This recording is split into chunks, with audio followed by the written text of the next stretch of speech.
नमस्कार, आप देख रहे हैं यूपी स्पेशल। अयोध्या में राम मंदिर का निर्माण जारी है और इस बीच अयोध्या के संतों ने उत्तर प्रदेश के मुख्यमंत्री योगी आदित्यनाथ के सामने एक मांग रखी है। संतों का यह कहना है कि अयोध्या में स्थानों को विकसित करने और उनका नाम बदलकर राम मंदिर आंदोलन का हिस्सा रहे प्रमुख संतों के नाम पर रखा जाए।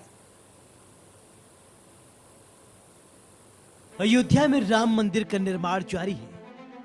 इस बीच अयोध्या के संतों ने उत्तर प्रदेश के मुख्यमंत्री योगी आदित्यनाथ के सामने एक मांग रखी है। संतों का कहना है कि अयोध्या में स्थानों को विकसित करने और उनका नाम बदलकर राम आंदोलन का हिस्सा रहे प्रमुख संतों के नाम पर रखा जाए। बता दें कि राम मंदिर आंदोलन के इन प्रमुख नामों में दिवंगत संत परमहंस रामचंद्र दास और विश्व हिंदू परिषद के नेता अशोक सिंघल भी शामिल हैं। अयोध्या के संतों ने कहा है कि राम मंदिर आंदोलन में दिवंगत संतों का विशेष योगदान रहा है। जान लें कि रविवार को दिवंगत संत परमहंस रामचंद्र दास जी की 19वीं पुण्यतिथि अयोध्या में मनाई गई।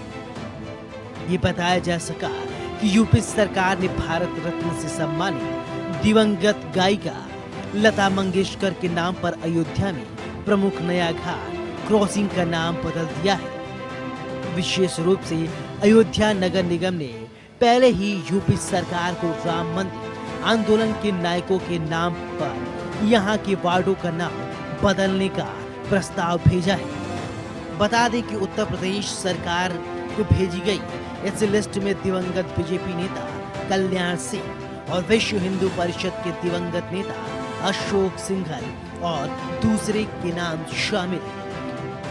योजना के मुताबिक अयोध्या में एक वार्ड का नाम महंत अभिराम दास के नाम पर रखा जाएगा, जो अयोध्या आंदोलन को खड़ा करने वालों में से एक थे। प्रदेश के सभी जनपदों से जुड़े हुए हमारे सभी माननीय जनप्रतिनिधि और बेसिक शिक्षा परिषद से जुड़े हुए सभी हमारे शिक्षक, प्रधानाचार्य और अन्य अधिकारीगण और उपस्थित भाइयों बहनों, प्रदेश के 1,91,00,000 बच्चों को उनके यूनिफॉर्म। इसी तरह अयोध्या के कुछ दूसरे वार्डों के नाम भी कुछ राष्ट्रीय नायकों के नाम पर रखने का प्रस्ताव भेजा गया। शहीद अब्दुल हमीद के नाम पर रखा जाएगा। इसी तरह बेगनगंज गड़ैया वार्ड का नाम अम्बेडकर वार्ड, फतेहगंज वार्ड का नाम जयप्रकाश नारायण वार्ड और हैदरगंज वार्ड का नाम नानकपुरवा वार्ड किया जाएगा। यानी अभी से ही प्रस्ताव दिए जा रहे हैं। अब देखने वाली बात होगी प्रस्ताव को उत्तर प्रदेश सरकार कितना तवज्जो देती है। Bureau report, India news, Uttar Pradesh, Uttarakhand. Ayodhya में केंद्र और यूपी की सत्ताधारी पार्टी बीजेपी 2024 के लोकसभा चुनाव की तैयारी अभी से ही शुरू कर दी है। कहा यह भी जा रहा है कि इस बार भाजपा का फोकस राज्य के मुस्लिम मतदाताओं पर भी होगा। तमाम योजनाओं के जरिए भाजपा परमानदा मुसलमानों से जुड़ना चाहती है। देश के सबसे बड़े अल्पसंख्यक समूहों में परमानदा मुसलमान सबसे पिछड़े हैं। केंद्र और यूपी की सत्ताधारी पार्टी बीजेपी 2024 के लोकसभा चुनाव की तैयारी अभी से शुरू कर दी है। कहा जा रहा है कि इस बार बीजेपी का फोकस राज्य के मुस्लिम मतदाताओं पर भी होगा। तमाम योजनाओं के जरिए भाजपा पसमानदा मुसलमानों से जुड़ना चाहती है। देश के सबसे बड़े अल्पसंख्यक समूहों में पसमानदा मुसलमान सबसे पिछड़े हैं। बाराबंकी जिले में ऑल इंडिया पसमानदा मुस्लिम समाज के प्रदेश अध्यक्ष वसीम राय ने कहा कि 2022 में उत्तर प्रदेश के चुनाव हो रहे थे तो डिप्टी सीएम केशव प्रसाद मौर्य जी ने भी आवाज उठाई थी। उन्होंने कहा कि देश के लोकप्रिय प्रधानमंत्री ने भी पसमानदा समाज के लिए बोले हैं कि उन्हें जुड़ना है, उनके लिए काम करना है। उन दोनों लोगों का शुक्रिया और आभार भी। वसीम राय ने कहा कि आजादी के बाद ये पहले प्रधानमंत्री हैं जिन्होंने पसमानदा समाज के लिए बोला है। बता दें कि बाराबंकी जनपद में प्रदेश अध्यक्ष वसीम राय ने भाजपा की तारीफ करते हुए गैर बीजेपी पार्टी पर निशाना साधा। उन्होंने कहा कि अब ये नहीं चलने वाला है कि वोट हमारा राज इनका। देखिए, पसमानदा समाज के लिए जो है तो जो आपके 2022 में भी चुनाव हो रहे थे, उस समय भी डिप्टी सीएम साहब ने आवाज़ उठाई थी और आपके देश के लोकप्रिय प्रधानमंत्री भी जो है तो पसमानदा समाज के लिए बोले हैं कि इनको जोड़ना है, उनके लिए काम करना है। उनका शुक्रिया दोनों लोगों का और आभार भी। और आज तक आज़ादी के बाद ये पहले प्रधानमंत्री हैं जिन्होंने पसमानदा समाज के लिए बात की है, ना आज तक किसी प्रधानमंत्री ने नहीं की। कांग्रेस की भी रही सरकार, सपा की भी रही, बसपा की रही, तमाम लोग सेकुलर के नाम पर पसमानदा समाज का वोट लेते रहे हैं, लेकिन हिस्सेदारी के नाम पर जीरो रखा है। आप 2012 के में ही देख लीजिए कि समाजवादी पार्टी की पूर्ण मराठी में बहुमत बनी, मोहम्मद की सरकार बनी और इन्होंने जो है तो 60 मंत्री बनाए, उसमें सिर्फ 2 जो है पसमानदा समाज के मंत्री थे, जबकि हमारी जो हिस्सेदारी है वो इतनी कम नहीं है जितनी थी, उसका जीरो इन्होंने कर दिया। 300 लोगों को इन्होंने लाल बत्ती दी होगी, उसमें सिर्फ 8 पसमानदा समाज के लोग थे और बाकी सब इन्हीं के लोग थे। तो वोट हमारा और राज इनका भी नहीं चलने वाला है। अगर वोट हमारा जिसको लेना है तो हिस्सेदारी भी देनी होगी, तभी वोट होगा। समाजवादी पार्टी के गठन से आज तक किसी को भी उन्होंने राज्यसभा जाने का मौका नहीं दिया है। इनके संगठनों में देख लीजिए 5% से ज़्यादा हमारी हिस्सेदारी कभी नहीं रही और जबकि वोट हमारा 70-80% तक है। भारतीय जनता पार्टी को मुसलमानों ने इतना वोट तो नहीं दिया है, लेकिन फिर भी उन्होंने 4-5 लोगों को जो है आयोग में मंत्री बनाने का मौका दिया है, जबकि इतना वोट नहीं किया। समाजवादी पार्टी ने 70-80% वोट लेने के बाद भी एक भी पसमानदा मुसलमान को राज्यसभा आज तक नहीं भेजा है। और 12 में आप जिस तरह से मुसलमानों ने सहयोग दिया था, तो उनको हिस्सेदारी अगर मिलती तो आज हम क्यों उनसे अलग होते। बता दें कि बीजेपी पसमानदा मुसलमानों से जुड़ने चाहती है। देश के सबसे बड़े अल्पसंख्यक समूहों में पसमानदा मुसलमान सबसे पिछड़े हैं। अभी तक इन मुसलमानों मतदाताओं का रुझान ज्यादातर गैर बीजेपी पार्टी की तरफ ही रहा है। पसमानदा मुसलमान से जुड़ने के लिए भाजपा के उत्तर प्रदेश के डिप्टी सीएम केशव प्रसाद मौर्य ने 2022 के चुनाव में बात की थी। डिप्टी सीएम केशव प्रसाद मौर्य ने ट्वीट करते हुए लिखा कि यदुवंशियों, रविदासियों के साथ पसमानदा मुसलमानों को भी भाजपा के साथ लाएंगे। 2024 में यूपी के हर बूथ में कमल ही कमल खिलेंगे। बूथ में 3 दिन का भारतीय जनता पार्टी का प्रशिक्षण संपन्न हो चुका है और एक डिप्टी सीएम केशव मौर्य का ट्वीट आया था कि रविदास, यदुवंशी और पसमानदा मुस्लिम साथ होगा तो 2024 का कमल खिलाएंगे। हमारे साथ बीजेपी के अल्पसंख्यक मंत्री, सरकार के हालांकि अल्पसंख्यक मंत्री है लेकिन बीजेपी के संगठन में रह चुके हैं, दानिश आजाद जी है। अब पूरा फोकस आप कह सकते हैं कि पसमानदा समाज पे चल रहा है। देखिए, भारतीय जनता पार्टी इस सोच पे राजनीति करती है कि समाज के जो अंतिम पायदान पे खड़ा जो व्यक्ति है उसके भी उत्थान, उसके तरक्की के लिए हमें कार्य करना है। और हमारी पार्टी, हमारी सरकार इसी सोच पे काम करती है कि सबका साथ, सबका विकास। हम सबको समान रूप से वो अवसर दें कि सब कोई समाज में उन्नति की तरफ बढ़े। ये हमारा लक्ष्य है और हम इसी लक्ष्य पे पूरी ईमानदारी से काम कर रहे हैं। और आज जब केंद्र में और प्रदेश में मोदी जी की और योगी जी की सरकार है, तो हमारी सरकार, हमारा संगठन लगातार समाज के सभी वर्गों के उत्थान के लिए पूरी ईमानदारी से कार्य कर रहा है। लेकिन लगातार अगर हम कई इशू पे बात करें, सबका साथ सबका विश्वास, लेकिन कई मुस्लिम मतदाताओं से बात होती है कि सबका विकास तो हो रहा है, उन्होंने सरकार की तमाम योजनाओं की काउंटिंग भी करा है, लेकिन कहते हैं कि जो बीच में हिंदू मुसलमान मंदिर मस्जिद नमाज को लेकर विवाद होता है, ये ठीक नहीं है सरकार के लिए। देखिए, हमारी सरकार, हमारे संगठन इस तरह का कोई विवाद नहीं करता है। विपक्षी जानबूझ के ऐसे बातों को हवा देते हैं ताकि समाज का जो ध्यान भटकाएं। लेकिन ये आज का समाज है, ये आज की जनता है, ये जानती है कि उसके लिए क्या बेहतर है।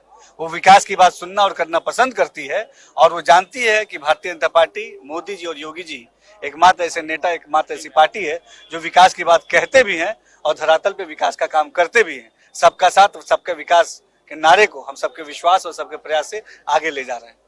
हमारे साथ बातचीत करने के लिए दानिश आजाद थे। उन्होंने कहा कि सरकार की कोशिश है सबका साथ सबका विश्वास और हमारी पार्टी हमेशा से यही काम किया है, साथ भी सरकार यही काम कर रही है। सहयोगी शिवम के साथ रजनीश पांडे, इंडिया न्यूज, लखनऊ। बाराबंकी जिले में ऑल इंडिया पसमानदा मुसलमान महाज के प्रदेश अध्यक्ष वसीम राय ने डिप्टी सीएम केशव प्रसाद मौर्य और देश के प्रधानमंत्री नरेंद्र मोदी के पसमानदा समाज से जोड़ने की बात को लेकर आभार व्यक्त किया है।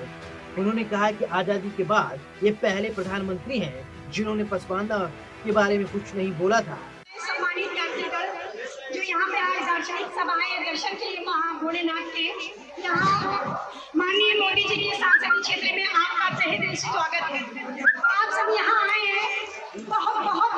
स्वागत, तहे दिल से स्वागत। एक बहन का जो आज काशी नगरी में है, आपका स्वागत करती है। प्रधानमंत्री नरेंद्र मोदी का शुक्रिया अदा किया गया है।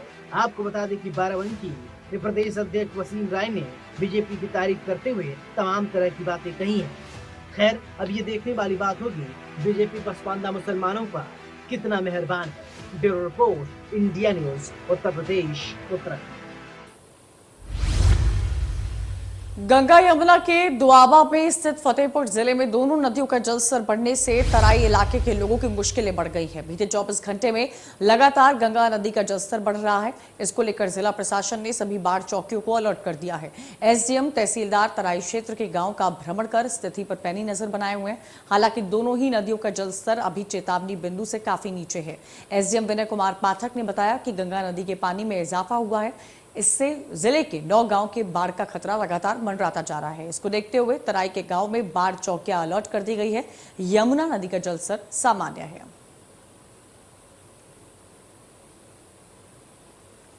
हम इस वक्त फतेहपुर के ओम घाट में मौजूद है। ये पिठौरा का ओम घाट है और फतेहपुर जनपद गंगा यमुना द्वाबा की भूमि पर बसा हुआ है। ऐसे में जो लगातार बारिश हो रही है उसके चलते यमुना और गंगा दोनों नदियों का जल स्तर लगातार बढ़ रहा है। इसको लेकर के जिला प्रशासन भी अब मुस्तैद हो चुका है और तराई के इलाकों में बाढ़ चौकियों को अलर्ट कर दिया गया है ताकि जो तराई के गांव हैं उन पर कोई दिक्कत ना हो। आप देख सकते हैं, कैमरामैन को कहूंगा कि तस्वीरें दिखाएं। ये गंगा नदी है मेरे पीछे, जहां पर जो जलस्तर है इसका बीते 24 घंटे से काफी यहां जलस्तर में इजाफा हुआ है। लेकिन जो तराई के जितने भी गांव हैं वहां पर राजस्व कर्मी लगातार पैनी नजर बनाए हुए हैं। एसडीएम और तहसीलदार के साथ साथ लेखपालों को भी निरीक्षण करने को कहा गया है कि अगर कहीं भी बाढ़ जैसे हालात समझ में आते हैं तो उन तराई के जो गांव हैं उनको खाली कराया जाए। इसको लेकर के जिला प्रशासन पूरी पैनी नजर बनाए हुए। अगर यमुना नदी की बात करें तो यमुना में बीते 24 घंटे में जल स्तर में काफी कुछ गिराव आया है, लेकिन गंगा नदी का जल स्तर लगातार अभी बढ़ रहा है और इसको लेकर के प्रशासन पूरी तरीके से अलर्ट है। इस जो जल स्तर है उसकी गतिविधियों पर नजर बनाए हुए है। तराई के गांवों में पूरी तरीके जो बाढ़ चौकी बनाई गई हैं उनको भी अलर्ट रहने को कहा गया है। फतेहपुर से बबलू सिंह के साथ अनूप तिवारी, इंडिया न्यूज, फतेहपुर। भारतीय किसान यूनियन दल के प्रदेश अध्यक्ष हरिनाम सिंह ने कहा कि संयुक्त मोर्चा के देशव्यापी चक्का जाम में उनका संगठन हिस्सा नहीं लेगा।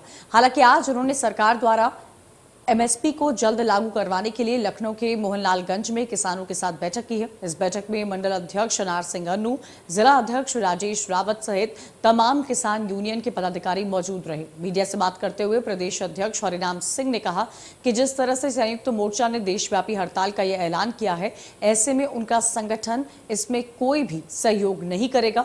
एमएसपी को जल्द लागू करने की मांग को लेकर अमरोहा में आगामी 5 तारीख को भारतीय किसान यूनियन के द्वारा एक महापंचायत की जाएगी, जिसमें आगे की रणनीतियों को तय किया जाएगा। के लिए भारतीय किसान यूनियन राजनीतिक दल के जो प्रदेश अध्यक्ष हैं हरनाम सिंह जी हैं, उनसे बात करते हैं। हरनाम सिंह जी, जिस तरह से संयुक्त मोर्चा ने एक ऐलान किया था कि 31 जुलाई को वो पूरा देशव्यापी हड़ताल करेंगे, चक्का जाम करेंगे, हालांकि उन्होंने उसको स्थगित कर दिया फिलहाल, ऐसे में उनके साथ में आप लोगों का दल है कि नहीं? नहीं, देखिए, ये कॉल उनकी थी। हम रोड जाम करना और रोड पर जो लोग चलते हैं उनको तकलीफ देना, ये हमारे संगठन का उद्देश्य नहीं रहेगा। इसलिए कि कहीं ना कहीं वो हमारे घर परिवार के लोग होते हैं। तो ये जो संयुक्त मोर्चा की कॉल थी, ये कॉल उनकी थी, संयुक्त मोर्चा की थी, और जिन लोगों ने किया था उनकी कॉल थी। हमारा उस कॉल से और उससे कोई लेना देना नहीं। आप लोगों ने काफ़ी मेहनत की, काफ़ी समय तक आप लोगों ने आंदोलन किया, 3 जो कृषि कानून थे उनको वापस करने के लिए और साथ में एमएसपी को लाने के लिए। हालांकि सरकार एमएसपी लाई, लेकिन अभी तक कहा जा रहा है कि उसको अमल में नहीं लाया गया, जिसको लेकर के ये आंदोलन करने वाले थे। ऐसे में एमएसपी को लेकर के आप लोगों का आगे की क्या रणनीति रहेगी? देखो, एमएसपी पे अभी कमेटी बनी है। अभी पिछले दिनों पेपर में खबर आई थी, कमेटी बनी है, 5-6 लोगों का उसमें है। 3 लोग इनसे भी मांगे गए हैं संयुक्त मोर्चा से। अब ये तय नहीं कर पा रहे हैं किसका नाम दे दें। इनके वहाँ तो लड़ाई चल रही है संयुक्त मोर्चा में कि मैं बड़ा कि तू बड़ा। तो देखो, जहाँ पर अहम और बड़े छोटे की लड़ाई होती है वहाँ कोई विचारधारा आगे नहीं चलती है। तो हम इसमें सरकार से आपके माध्यम से भी कहेंगे कि हमारा संगठन भी उसमें जोड़ा जाए।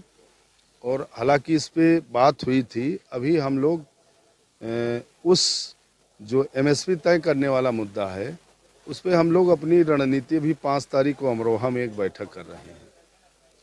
उस बैठक में तय करेंगे एमएसपी को लेकर, और एक आंदोलन लखनऊ में उसकी रूपरेखा तैयार हो रही है।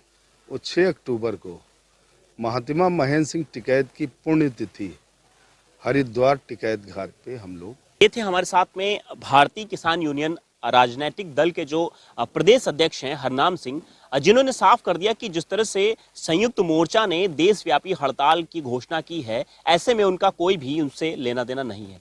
लखनऊ से इंडिया न्यूज के लिए जयशु। शाहजहांपुर पुलिस ने बाइक राइडर लुटेरों के गिरोह का बड़ा खुलासा किया है, जो बाइक के जरिए लूट की घटनाओं को अंजाम देते थे। खास बात यह है कि पकड़े गए तभी लुटेरे कॉलेज के छात्र हैं। पकड़ा गया बाइक राइडर गेम पंजाब के गैंगस्टर सूफा को अपना रोल मॉडल मानते हैं और सूख अंदाज में आपराधिक वारदातों को अंजाम देने के बाद अपनी बादशाहत कायम करने के लिए फायरिंग के वीडियो वायरल किया करते थे। गैंग के पास से 8 तमंचे और बड़ी तादाद में कारतूस खरीदे गए हैं। साथ ही लूटा गया सामान और वारदात में इस्तेमाल होने वाली बाइक बरामद हुई है। फिलहाल पुलिस ने गिरफ्तार सभी बदमाशों को जेल भेज दिया। ये थाना अकबरपुर क्षेत्र में रनिया और कस्बे के अंदर 2 चोरियां हुई थी, एक नवंबर में और दूसरी अभी जुलाई में 18 जुलाई को। इन दोनों केस पर हमारी स्वाट टीम और अकबरपुर की टीम काम कर रही थी। इस दौरान आज अगली चोरी के लिए जाते हुए करीब 9 अभियुक्तों को पुलिस ने गिरफ्तार किया है। इनकी निशानदेही पर एक सोनार के घर से और इनके पास से भारी मात्रा में जेवर बरामद हुए हैं, जो पिछली दोनों चोरियों के थे। इनके साथ 4 मोटरसाइकिलें और 4 तमंचे और कारतूस, और इसके अलावा भारी मात्रा में सोने के जेवर बरामद हुए हैं, चांदी के। अपराध और अपराधियों के खिलाफ योगी सरकार का डंडा लगातार चल रहा है और इसी के तहत आज गाजीपुर जिला प्रशासन और पुलिस द्वारा लगातार मुख्तार अंसारी के गैंग IS 191 के खिलाफ कार्रवाई कर रही है। अभी कुछ दिनों पूर्व मुख्तार अंसारी के बड़े भाई गाजीपुर सांसद अफजाल अंसारी की करीब 15 करोड़ की संपत्ति पुलिस ने कुर्क की थी। आज मुख्तार अंसारी गैंग के सदस्य भीम सिंह के खिलाफ जिला प्रशासन द्वारा कुर्की की कार्रवाई की गई। दरअसल गैंग लीडर मुख्तार अंसारी के करीबियों में शुमार भीम सिंह की सदर कोतवाली क्षेत्र के बवेड़ी स्थित एक भूमि और राजधानी लखनऊ स्थित एक 4 PHK फ्लैट के साथ एक भूखंड प्रॉपर्टी के खिलाफ कुर्की की कार्रवाई गाजीपुर जिला प्रशासन और पुलिस प्रशासन संयुक्त रूप से कुर्क की है। भीम सिंह की आज कुर्क की गई कुल प्रॉपर्टी की कीमत करीब 4 करोड़ रुपए है। गाजीपुर में कुर्की की कार्रवाई SP रोहन P बोत्रे और SDM सदर प्रतिमा मिश्रा के नेतृत्व में की गई, जबकि लखनऊ की 2 प्रॉपर्टी के खिलाफ कुर्क की कार्रवाई के लिए गाजीपुर की पुलिस लखनऊ पहुंची थी। आपको बता दें, अब तक मुख्तार अंसारी गैंग IPS 191 की करीब 150 करोड़ की संपत्ति कुर्क और ध्वस्त की जा चुकी है, जबकि 86 असलहे निरस्त और जब्त किए जा चुके हैं।